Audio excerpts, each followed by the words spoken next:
रामपुर गांव में एक पुराना लेकिन भव्य पारंपरिक घर है, जिसमें नई बहू सिया की गृह प्रवेश की रस्म हो रही है।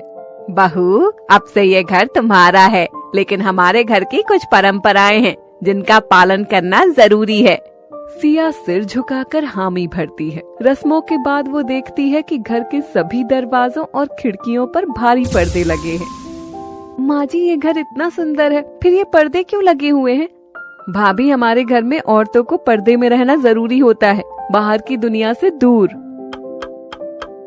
बहुओं, अरे ओ बहुओं, अरे सुबह की चाय बन गई या बाहर से ऑर्डर कर दूं?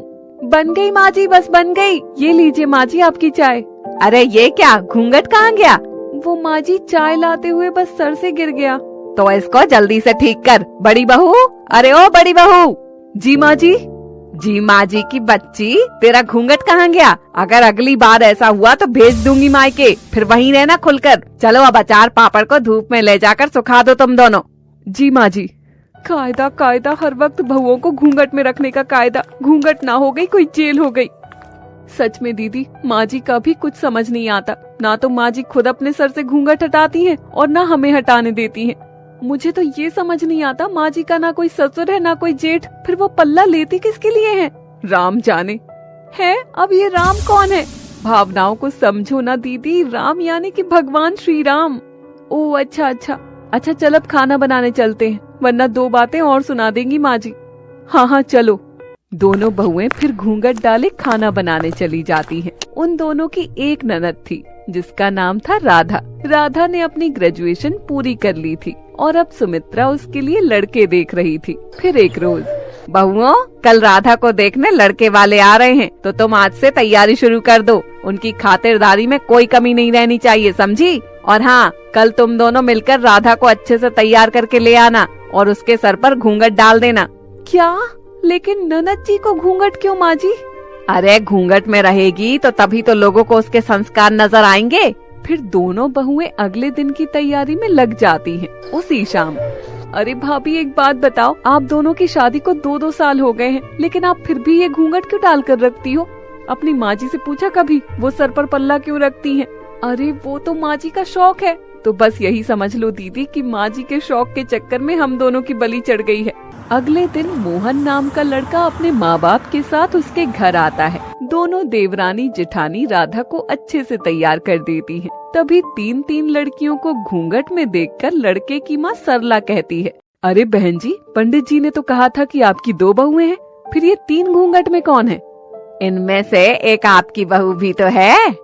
लेकिन उसे घूंघट करने की क्या जरूरत थी? वो तो ऐसे भी चलती।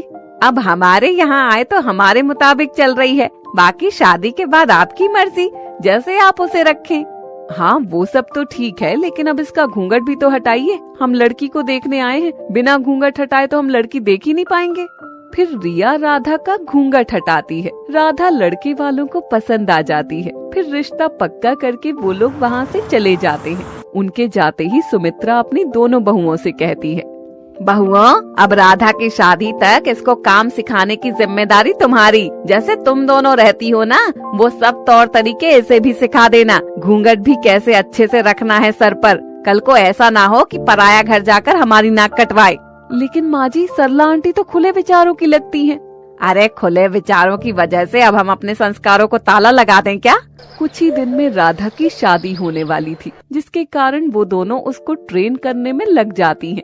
फिर एक रोज सारा काम निपटाकर रिया अपने कमरे में जाती है और साड़ी उतारने लगती है। उफ, ये साड़ी भी ना, ऊपर से ये घूंघट।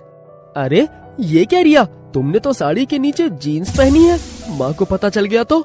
हाँ तो क्या करूँ, तुम्हारे माँ के चक्कर में मैं शेरनी से बिल्ली बन गई हूँ। मॉडर्न कपड़े पहनने वाली लड़की साड़ी सूट में घूंघट डालकर रहना पड़ता है। भारी गर्मी में 1.5 हाथ का घूंघट करवाती हैं। अरे गुस्सा मत हो डार्लिंग, अब माँ के तो यही संस्कार है तो क्या कर सकते हैं। अच्छा वो सब छोड़ो, वैसे इस जीन्स में तुम कमाल की हॉट लग रही हो। वहीं दूसरी तरफ देवरानी सिया अपने रूम में शॉर्ट ड्रेस पहनकर अपने पति से लड़ रही होती है। अब क्या हो गया, मैं तुम्हें कहता तो हूँ सिया, कमरे में तुम चाहे जैसे मर्जी कपड़े पहनो। देखो तो क्या कमाल लग रही हो इस शॉर्ट ड्रेस में। मैंने तो तुम्हारी पसंद के ही कपड़े ला कर दिए हैं। अरे कभी कमरे से बाहर भी तो निकलो मेरी जान। बंद कमरे में कपड़े पहनकर मैं करूं भी क्या, जब खुली हवा में अपनी मर्जी की सांस भी नहीं ले सकती। हाय मेरी सास को इतना जुल्मी होना था कि उनके राज में मैं खुली हवा में सांस भी नहीं ले सकती। सांस भी घुटन में लेनी पड़ती है। तुम्हें पता भी है कि इतना लंबा घूंघट सर पर डालकर ऐसा लगता है जैसे कोई टॉप सर पर रखती हो। अच्छा चल अब मेरी माँ सो जा, लगता है जैसे कोई दारू का नशा कर लिया हो।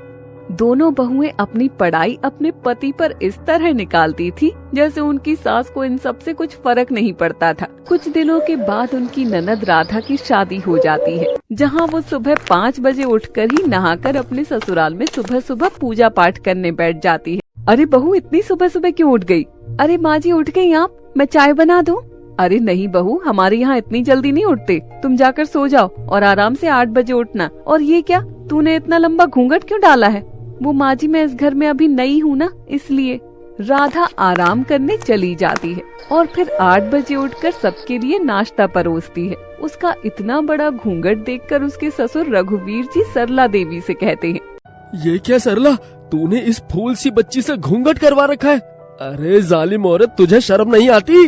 क्या तुम भी सुबह सुबह ऐसी बातें कर रहे हो? बहू ने अपने मन से घूंघट किया है, मैंने तो उसे मना किया था। माँ जी बिल्कुल ठीक कह रही हैं। लेकिन इसकी क्या जरूरत है बहू, ये तुम्हारा ससुराल है, मायका नहीं। हम सब खुले विचारों वाले लोग हैं, हम सब इन बातों पर विश्वास नहीं रखते। कहा भी तो इसे यही कह रही हूँ। बहू तुम्हें इस घर में जैसे रहना है वैसे रह सकती हो। तुम्हें जीन्स पहननी है जीन्स पहनो, तुम्हें शॉर्ट पहनने हैं शॉर्ट्स पहनो। शाम को तुम्हारी मुंह दिखाई है, उसके बाद ये घूंघट हटा देना, ठीक है? अपनी सास के मुंह से ये सब बातें सुनकर राधा बहुत खुश होती है और ये सब बातें जाकर अपनी माँ को बताती है। नहीं बेटी, बहू है तो घूंघट में ही अच्छी लगती है, और तू अपनी सास के कहने पर मत चल। कल को तो नंगे सर घूमेगी तो बस यही रहेगा कि बहू कितनी बदतमीज है, बिना घूंघट के हमारे आगे घूम रही है, इसलिए तो घूंघट करके रख। कैसी माँ है ये, अपनी बेटी को भी चैन से नहीं रहने देती। उधर राधा अपनी माँ के कहने पर ही चलती है, किसी के सामने घूंघट नहीं हटाती, बल्कि अपने पति के सामने भी नहीं। अरे राधा, मेरे सामने तो घूंघट हटा लो, मैंने तो तुम्हारी अभी तक शक्ल भी नहीं देखी। माँ ने कहा है हमेशा घूंघट में ही रहना। माँ माँ माँ, सब माँ ने ही सिखाया है। अरे कभी अपना दिमाग भी लगा लिया करो।